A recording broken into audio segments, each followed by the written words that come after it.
90 miles. Can you believe it? That's all that separates the coast of Florida from Cuba. Today, we're going to dig into how this small Caribbean island became the absolute epicenter of a superpower showdown that brought all of humanity to the very edge of nuclear war. It's a question that sounds almost made up, right? How on earth did an island, famous for its sugar and cigars, become the chessboard for a terrifying game between the United States and the Soviet Union? Well, to get the real answer, we have to look way beyond those famous 13 days of the crisis. So let's set the scene. The year is 1962. It's October. The Cold War is at its absolute icy peak, and for 13 straight days, the entire planet just held its breath. And things escalated fast. I mean, really fast. On October 14th, American spy planes get confirmation of everyone's worst nightmare. Nuclear missile sites are being built. Just 8 days later, Kennedy goes on TV and announces a naval quarantine of Cuba, which, let's be real, is a blockade.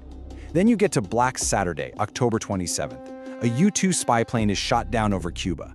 Military advisors are screaming for an invasion. War felt like it was hours, maybe minutes away. The only thing that pulled us back from the brink was Khrushchev agreeing to pull the missiles out in exchange for U.S. promise not to invade Cuba. But here's the thing about the Cuban Missile Crisis. It wasn't some sudden storm that came out of nowhere. No, it was more like a hurricane that had been building strength for decades. To really truly understand the why, we've got to rewind the clock. You know, long before Castro, way before communism was even part of the conversation, the United States saw Cuba as absolutely essential to its own power and security. For Washington, it was all about location, location, location. So back in the late 1800s, you've got these two big powers with totally different goals.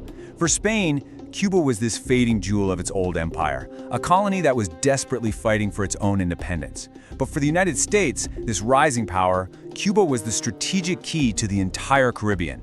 So Washington started using its economic power to gain a foothold, which basically set the stage for total American dominance after the Spanish-American War. And this is how that control became official. After helping Cuba get its independence from Spain, the U.S. basically forced them to write this plot amendments into their new constitution. It was, for all intents and purposes, a leash. The U.S. could step in with its military whenever it wanted, it controlled who Cuba could make treaties with, and it got itself a permanent naval base at Guantanamo Bay. So, was Cuba independent? On paper, sure, but in reality, it was a U.S. protectorate. And that political control went hand in hand with economic control. By the 1940s, U.S. corporations owned almost everything valuable in Cuba. We're talking 40% of the sugar, a whopping 90% of the mining, half the railways. The island got this nickname, the American Sugar Bowl, which sounds kind of quaint, right? But what it really meant was that Cuba's entire economy was just a tool to serve American business interests. So, when you have decades of foreign control and this massive inequality bubbling up at home, you've created the perfect recipe for a revolution. All that resentment was about to boil over. Under the US-backed dictator Fulgencio Batista, Cuba was really a tale of two extremes. For American tourists and mobsters, Havana was this glittering playground of casinos and nightclubs. But for millions of actual Cubans, it was the complete opposite. Just look at these numbers. Over half the population lived in slums, 3 million people had no electricity, all while the country's wealth was being shipped overseas, leaving them with practically nothing. And into this powder keg of anger and injustice steps one man who knew how to channel all that rage into an organized, armed movement. And his name was Fidel Castro. Castro said this during his trial, right after a failed attack on the Moncada military barracks in 1953.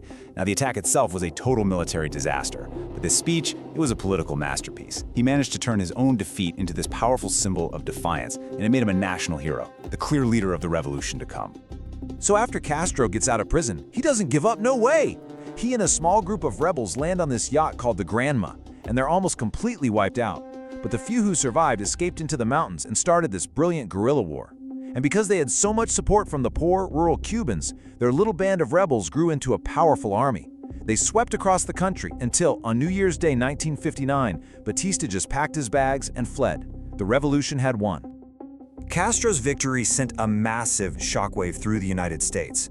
But what he did next, well, that's what put Cuba on a direct and really an unavoidable collision course with its powerful neighbor to the north.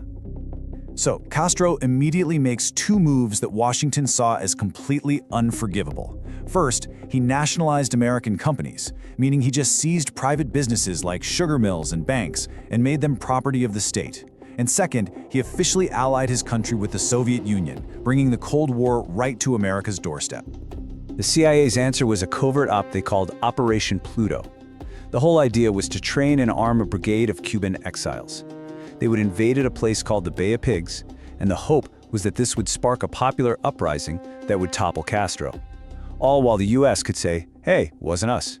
The invasion was an absolute, unmitigated disaster. The exiles were defeated in a matter of days, and pretty much everyone knew the US was behind it.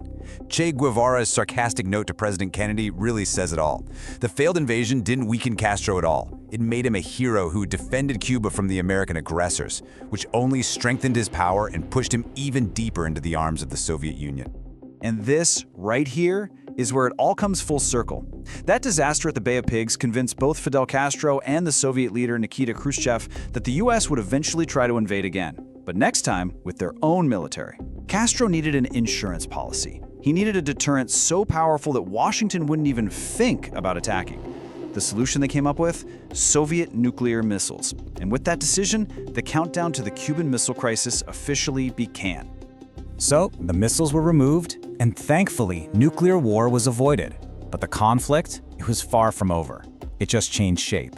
It turned into a different kind of war, a crippling economic blockade that is still going on to this very day. If you want to know what the rest of the world thinks about the US embargo, well, the numbers speak for themselves. For decades now, the United Nations General Assembly has voted overwhelmingly to condemn it. Just look at this recent vote, 187 to 2. Only the US and Israel voted to keep the policy in place. That really shows you just how isolated Washington is on this issue.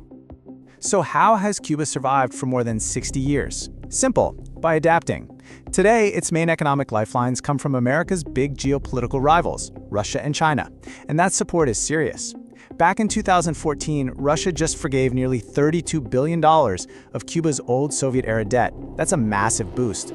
And they continue to supply critical things like oil and food. And so, here we are, left with a legacy that stretches across generations. A relationship that was forged in dominance, completely remade by revolution, and then defined by a conflict that almost ended the world as we know it. It leaves us with a big question. Is this long, bitter standoff finally a piece of history? Or is it just a conflict on pause, waiting for the next chapter to be written?